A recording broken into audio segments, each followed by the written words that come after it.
Hey guys, Jordan here with Nova RC. Today I'm going to be looking at this SCX 24 deadbolt. My buddy's got the yellow Jeep version. Just want to show you guys. We're doing a quick unboxing here.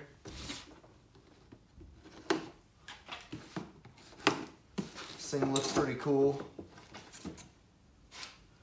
I still think I'm gonna get the white Jeep version as well. So you can see we got the red, you know, kind of open rock crawler look. Looks pretty cool. Couple zip ties. Batteries, owner manual. Look like they give us some tools as well. Maybe a couple extra parts.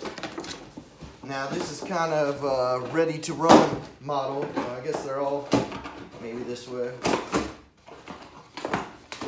So, yeah.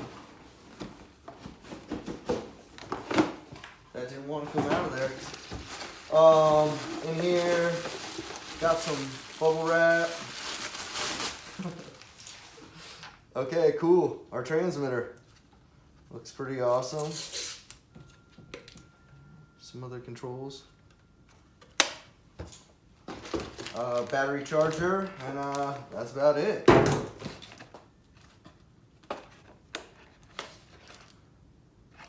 So I'm gonna open this thing up. I'm gonna get it all charged up and see what kind of stuff we can do.